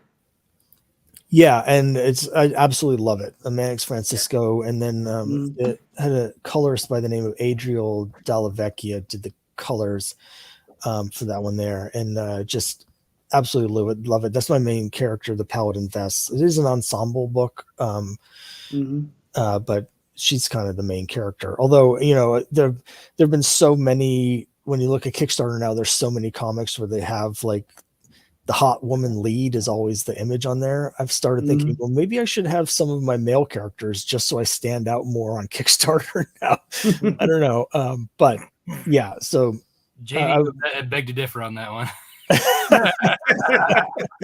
So, yeah. She is the main character. So and I've decided not to do any sort of not safe for work covers. She's a paladin. She's like a holy warrior. It doesn't really make sense for the character for me. And that's what's important. I want to treat the characters with respect. So, if people find, a 6'5" woman chopping zombies in half to be hot, then that's great. But she's not going to be taking her top off anytime soon. Gotcha. All right. Well, you got 20. You made your goal. You got 20. It's been a real roller coaster today. I hit my goal. And then unexpectedly, I was $400 away and two backers came in all of a sudden at $200 each and pushed me over the top. Nice. And then I immediately had someone cancel their pledge and I dropped back below funding. So I've been sort of yo-yoing, but now I think I'm safely over the goal there. Yeah, you've stabilized. I just hit 9 o'clock. So 9 o'clock means I'm inside 24 hours. So I can officially celebrate now that I'm in the 24 hour inside the safe zone here. Gotcha. That picture of you with the books, like the DMing, was epic. Oh, thank you. Yeah. So if you don't use an attractive young woman, that should be your Kickstarter image. Well, keep that in mind. Yeah, I want. When I was doing that, I was thinking like, I've got my old, first edition Dungeon Master guide, and I thought, how can I look the most like Alan Moore? That's what I want to channel here, to look like a crazy warlock. Nice. So I'm glad that it worked. All right, cool. All right, so Tony. Yeah. Look, you're almost there. I know. It's quite a lot different than the first campaign, which was an absolute buzzer beater. But this time I'm doing a lot better this time, thankfully. And it's all to the readers. They were really enthusiastic about the first book. They really showed out this time. And I'm really excited to continue this murder mystery about this 1940s detective, Alan, who works with this gray alien to stop a shapeshifter who is killing Alan's fellow officers in Central Station. LA Noir meets the X-Files. Really want to tell a gripping murder mystery in which the reader is basically over the shoulder of the detectives, and examining the clues that they are, and syncing up the reader's aha moments with the detective's aha moments while we're telling this this larger narrative of bad men with secrets that end up destroying them. Very nice. Wait, you got to play his video, dude. Yeah, Please yeah. play his video. I was about to. He was talking, and I didn't want to interrupt him. Oh, okay. Thank you. All right. So Jay, just chew your food. Chew your food. Because he does a good video, bro. He's trying to help. Give him a good help.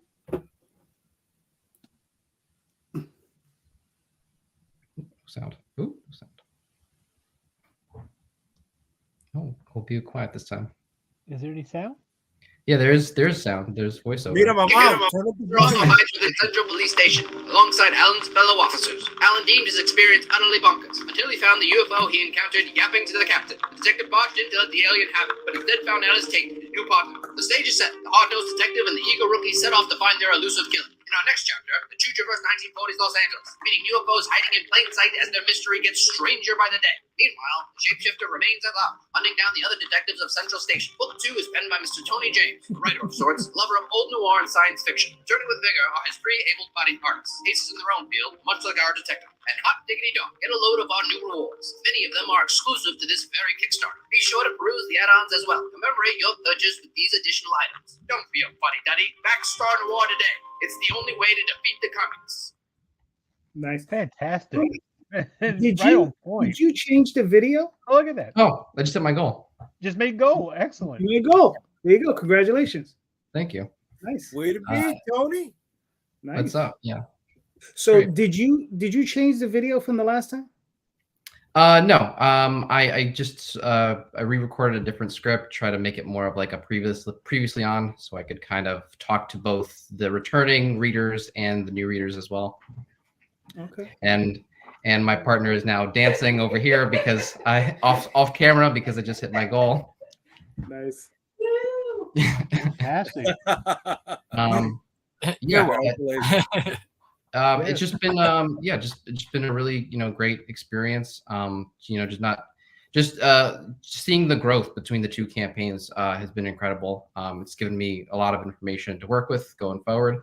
And yeah, there are 6 books in this series, where this is the second one right here. And we are just going to keep making them. And then in 2024, I'm going to take the books that I have and go to trade shows with them. Nice. Now, there's a gap of time between that first issue and that second issue. Now, what are you looking at from the second issue to the third issue? Well, we're already a third of the way. So we actually are ahead of schedule. So I do feel much more comfortable with like 7 months getting it out there, which is a lot better than the first book. There was some trial and error there, with fulfillment, but now we know exactly what to do. So we're a much more well-oiled machine this time. All right, cool. Very nice. Now, you said you're going to do some trade shows. What do you think is going to be your first one? Or have you ever planned it for? I'm trying to find something in the first half. I have Turficon. I'm definitely doing that one. But yeah, just trying to find something, because that's not until August, but I'm trying to find something in the first half of 2024. Cool. That's reasonably easy to get to in like the Northeast area. Yeah. Nice. So the first issue is 40. Are they both 48 pages? The first one was 42. This one's 46, a little bit longer. And then we had some pencil art and concept art and things of that nature. Mm-hmm. All right, cool. Nice. All right. I mean, listen, Tony, you did it. Yeah. Again. Way to be. Yeah. You did it Thank again. Nice. Very Crack open the whiskey, Tony. Look at that. Holy shit, again. Yes, yeah, Infinity. Way to be, baby. There you go. You still got 4 days, so you never know. Yeah. I've just been excited the entire time. I'm exhausted. I don't think I'll run another 45 days. I think I might drop it down to 30 next time, because I just am absolutely wiped. But yeah, it's been a great ride so far. All right, cool, man. I mean, listen, man, it's a great looking book, you know. Yeah, man. Yeah, very nice. Yeah, man. Hold on, I'm gonna do this real quick because I want to get back to asking questions. So I have my campaign currently running, the Oswald Chronicles. Short campaign, only 17 days. I'm at 11 days left. Kind of an experiment. I've funded, yes, I'm funded. Yeah, nice. But you know how it is. This is, you know, you put up the funding number, but there's always that other goal. So you know, but I'm on target to make that goal, so that's good. So if you like magic, mice, weird adventures, that sort of thing, you know, go check it out, man. The first 45 backers get this coaster and a sticker, you know, so you can go check it out. It's all there for you. It's in the show notes, so on and so forth. All right, let's get back to the show. Way to chill. Don't Golly. downplay your work That's either, big dude. dirty marketing there. I know. I listen. I this is the part that I have a problem with. I don't like talking about my own work. I don't know why. I just don't. How many issues have you done now? I'm about 1,800 pages in. So just congrats, because that's an Thank you. impressive feat that a lot of mainstream comics can't do. Yeah. So I you know, like it's really impressive. Like that bodied the work. The art looks amazing. I backed at one of the digital catch-up tiers. I'm really excited to sort of dive in and see what you're doing there. It looks incredible, and congratulations. Thank you. I appreciate He's a that. very modest person, Charlie. You know, there was one time last year we had this. I guess we put him on the hot seat just to get him to talk about his book, and it was like pulling teeth, man. And it's like, come on, man. We were proud of his book, so we weren't trying to put him down, but just getting him to realize the accomplishments that he's achieved was tough as well. Well, maybe if we gave him an award, maybe.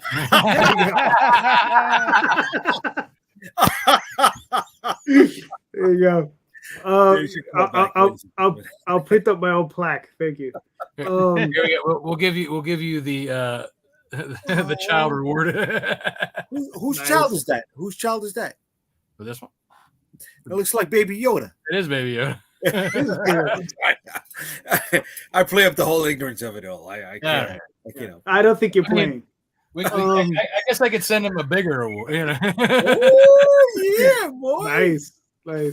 Spray paint that bad boy in gold, or make a silicone mold.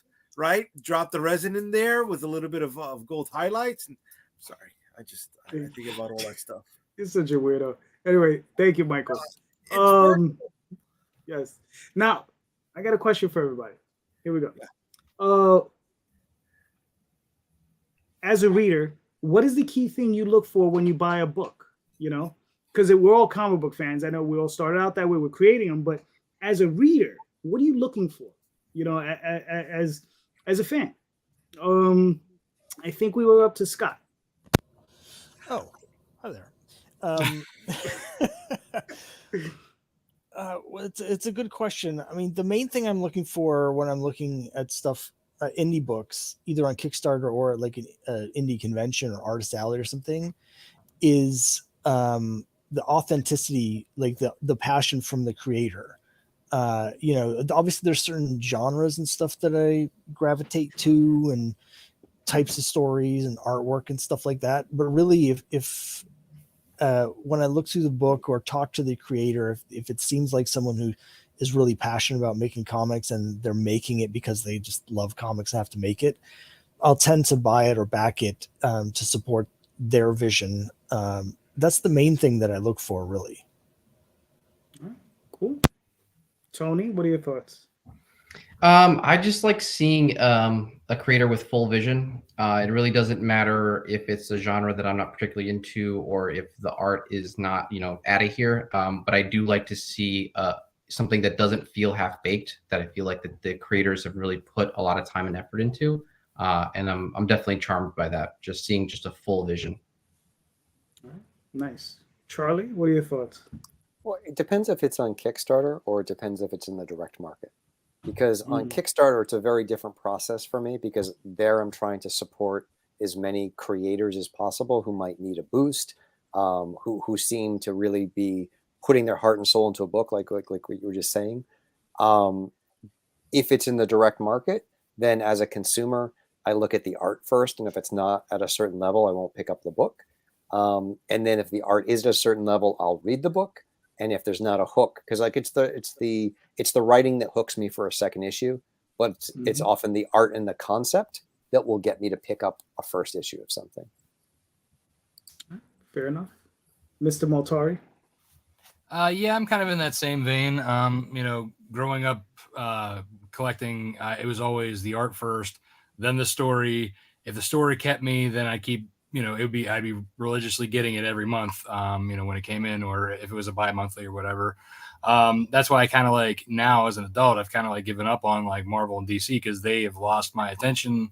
And now I'm, backing on Kickstarter.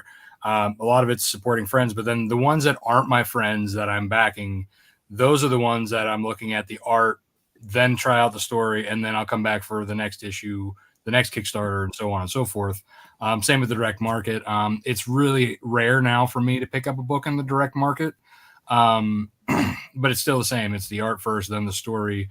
And, if you can keep me, especially with the longevity of a book, that's, I'm one of those guys that are like, I got to get it all, almost like Pokemon. Gotcha. All right, cool. Mr. Lanning? Yeah, I think it's about the same thing. The artwork has to be there to catch my attention, and then the story has to be there to get it.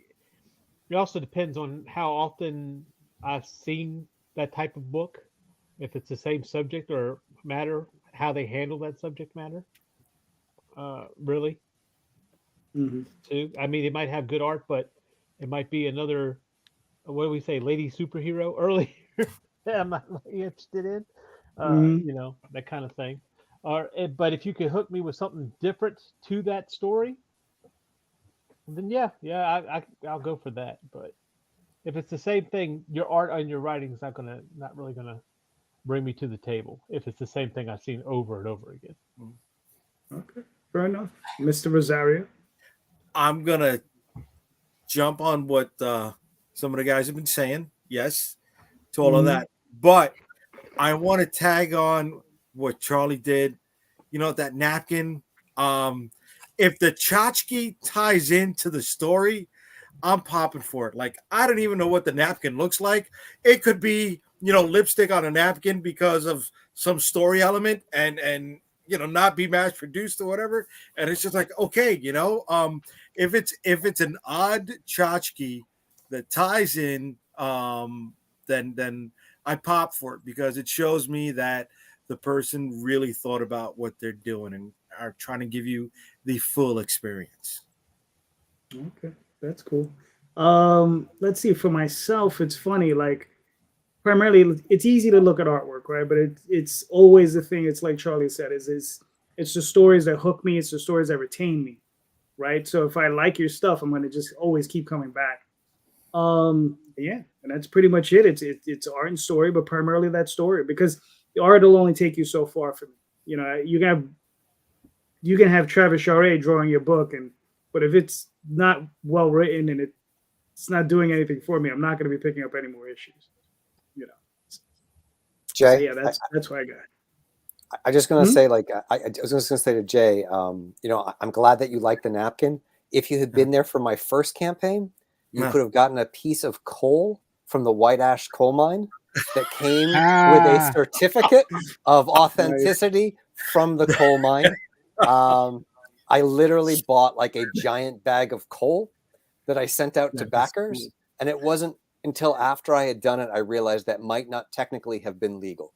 To mail out. Just like, I think it's a great idea. Yeah, it's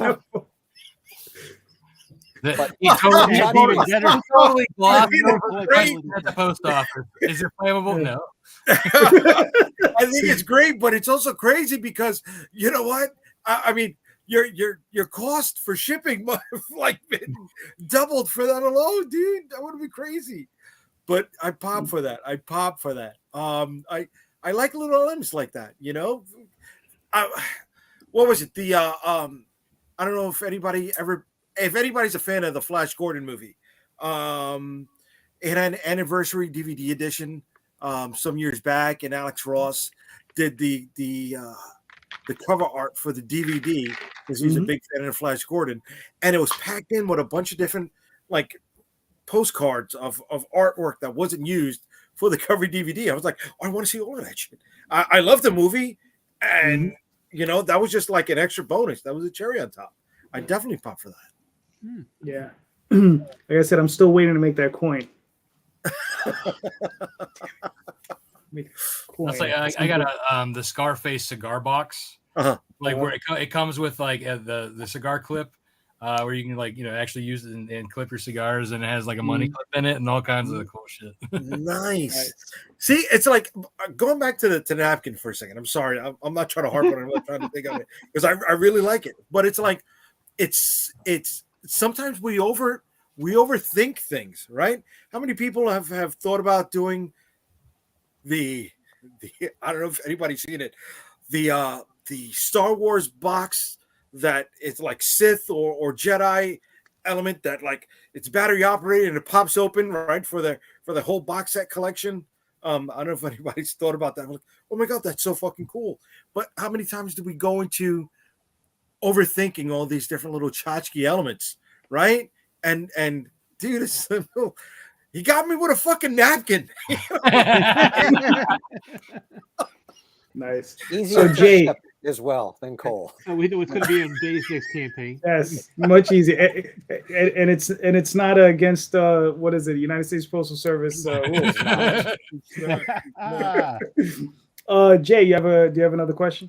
Yeah, how addicted to making comic books is everybody? I mean, let's put the cards out on the table. If sorry, Charlie, if we were any smarter, we'd be in some other business, right? it's like we're locked into this. Why are we locked into this?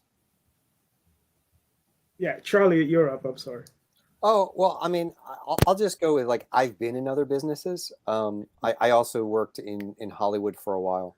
And so I love the fact that I'm able, rather than writing a script that just gets read by a couple of development executives, get to create the stories and find fans and have people read them. And I think as a writer, the bar that we have to hurdle to be able to get those stories out there is so much lower in terms of production costs than it would be in any other medium, except for maybe prose. But so for me, I'm when you talk about being addicted, I'm addicted to actually being able to do this thing. Where I spent years not being able to do it, even though I was paid well, to okay, we're going to option your script, or we're going to develop it for 5 years, 10 years, whatever, and you get paid, which is great, but no one gets to see the thing that you want to tell. So I just love the fact that every time I do a Kickstarter, every time I do a convention, I'm finding more and more people who enjoy what I do. Very nice. Rob? So my first script was when I was 13. I'm I'm 41 now, so I've been wanting to do this for the entirety of my life. I purposely, when I went to college for animation originally, and then I switched to graphic design, still thinking, okay, I might be able to get an internship at Marvel doing that. A lot of my life choices have been revolving around getting into this and doing this. So at this point, if I just quit, then wow, would I be a major quitter? But no, I love telling the story. I love that people enjoy the stories, and I have a lot of story to tell, and I'm going to try and get it out as much as I can. I can't stop. Yeah. Fair enough. Scott? I mean, I just love comics. Just there's something magic about comic books. I've told the story before, but like the first time I ever bought a comic book, it was Black Hawk number 269. And I bought my first comic. I took it home. I made a checklist of all the issues of Black Hawk. I checked off the one that I bought, and I put it in my folder. I started collecting the minute that I bought it. And there's just something about it. I sent my first submission into Marvel when I was 13. Got a letter back telling me not to do that anymore. But I just love it.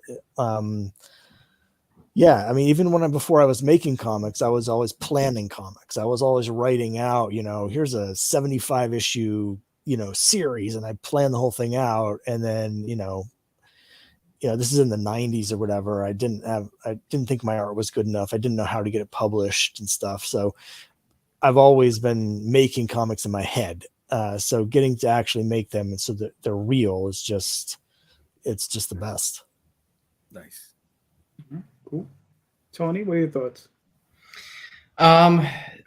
The reaction from readers, when they describe your work as immersive, you're just trying to do everything you can to nail that every single time. And just it makes the countless hours that you spend on it absolutely worth it to just see, a reader's face light up and just see how hooked they are into this story that you created for them. Cool. Mr. Lanning. The money. I do it for the money. God, I'm just gonna I can hear you singing that to the Limp Bizkit song.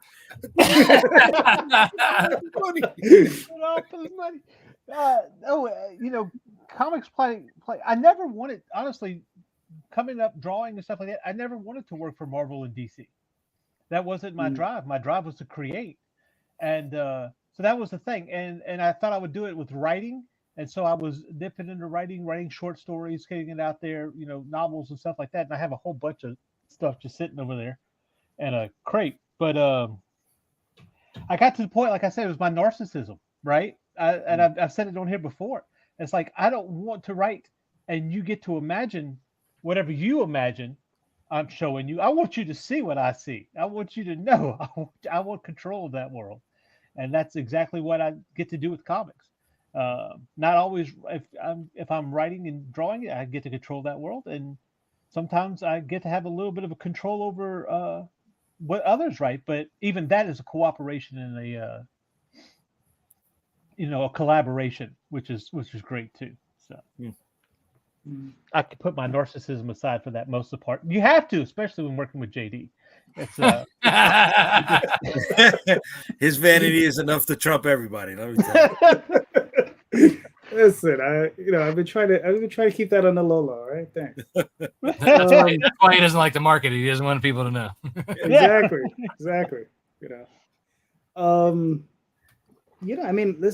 Damn, I started reading comics at probably when I was 6, 7, right, and just been enamored with them ever since. It's just one of those things where it's like I started reading prose when I was about 12.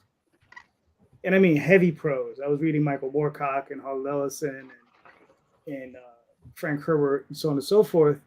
And that idea of becoming a writer just somewhere sunk in. And I just started when I was probably about 11, right? Just writing and writing and writing. And I don't know. It's just one of those things. Like I can't even imagine not doing it at this point. Yeah. It's like ingrained. It's in the genetics now. It's like I get up, I breathe, right? I go to the bathroom, I shower, I eat, and it's comics. Every day without fail. Even I go to bed at night, man, thinking about it. Like half the time you can't sleep because of it. Right. Yeah. I go to work. I go to my day job with the sole intention of coming home to do more work on my comics. It's like I'm going to work. I'm like, yeah, I'm here to do whatever I got to do. Okay, day's done. All right, boom, home. Do more work, but it's the work I enjoy. It's the work that I enjoy the most. Hell yeah. Hell yeah. So, what about you, Mr. Rosario? Well, I thought as a kid that Reed Richards and Nick Fury and Hal Jordan and Stan Lee had the coolest gray sideburns, and I always wanted it. And now that I got it, I'm like, I'm there, baby. I was destined to do this, and I'm really upset that after almost 2 hours, I'm looking at Rob and I'm looking at Tony, and they don't got one fucking gray hair on their head or their face. That's bullshit. That's nothing, Rob. That's nothing, Wait. Rob. I don't have hair. Why do you think I wear a hat? Listen, I'm almost there, kid. I'm almost there. You know, That's from his first campaign. He was ripping it out. he wanted that 20K really bad. Yeah. But now, I'm super fucking addicted, man. I'm super addicted to doing this stuff. I can't take it out. I'm in the car with my wife today, and we're stuck in traffic, and she literally says, "I can smell you thinking." Because the gears are grounded. They're stuck, but they're trying to grind. You sure that's not the metformin? Not the metformin. I was like, get the fuck out of my way. No, but I cannot think about story. I can't. And shit, I told you the other day, dude, when we were on the phone, right? Something that I had worked on for something else. And listening to somebody on a podcast talk about something totally different, open a door on how to use this in another way. And I'm like, oh my God.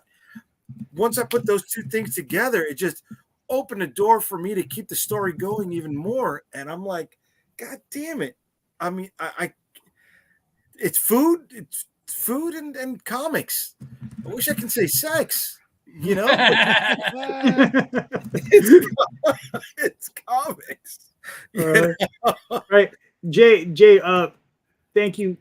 But we Charlie has to go, so we have to wrap it up. So Charlie, please, without further ado, let us know where we can find you and your work, sir.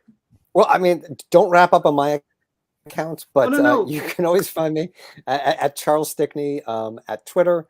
White Ash Comics is also on Facebook, Instagram, the platform formerly known as Twitter. And thanks for having me on. This was a wonderful roundtable. It was nice meeting all of you. And I guess the answer to the question is, if we stick together like we are on the show, that indie publishers can survive. Way to be, baby.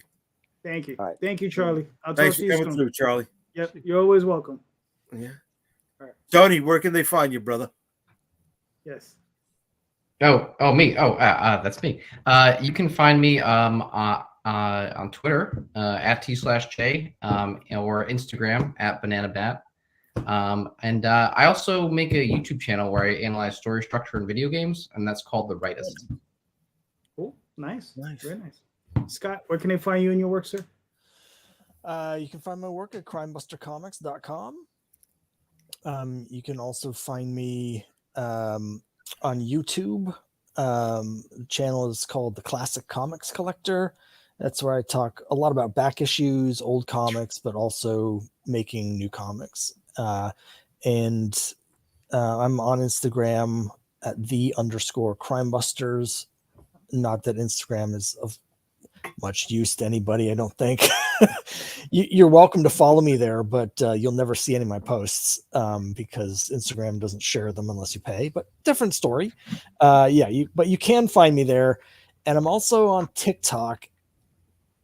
And I think my account name there is Crimebuster Comics, but I'm not 100% sure because I still don't understand how TikTok works. So Classic Comic Collector on YouTube and crimebustercomics.com. Those are the easiest ways to find me. Just find a catchy song and start dancing to it. You'll be fine. There you go. That's it. That's all my videos are just me twerking. And use your comic as a top hat, and you should be. Yeah. Rob, where can we find you and your work, sir? Yeah, so you can find me at Lone Wolf Comics on Facebook, Twitter, Instagram, and TikTok. I like Scott, don't use it very often because, I haven't had the time to figure out them videos and twerkins. But you can also find me at lonewolfcomics.com. And quick link to the Kickstarter is lonewolfcomics.com/Nightwolf. And you'll probably see me coming in and out of the woodwork when it's Kickstarter time. Mr. Lanning, where can they find you in your work, sir? As always, you can check me out at lanningart.com. That's LANNING art.com. You also lead you to all my Facebook. I'm not really on Twitter. Instagram, I do post on Instagram. And I'm also checking out Threads. So you can check out over there. Also on Art Style Kamikaze, every Saturday night, we're moving up to 9 Eastern, where we do whatever we want to, as long as it revolves around art, right there on IndieComicsNetwork.com. Very nice. Mr. Rosario. UnstoppableComics.com. You can find all of my social media links on the website. Do not have TikTok, right? We have the Facebook, we got the Instagram, the Twitter, the YouTube, and you'll find all of that at UnstoppableComics.com. Oh, you forgot the Linktree at. I swear to you, I love you. I fucking love you, kid. Nice. All right, and you can find me most Sundays here on YouTube, Twitter, Instagram, and YouTube, all on the JD Calderon. And you can find me at theoswaldchronicles.com or talltalesonline.com, and more importantly, currently on Kickstarter. So please hit like, hit subscribe, and don't forget, check the show notes. All of these campaigns are in the show notes, so you can click on those links, buy some of these books. All of these creators deserve your support and your help. So thank you so much, and just remember, buy more indie comics, especially ours. Thank you, and have a great night. Later.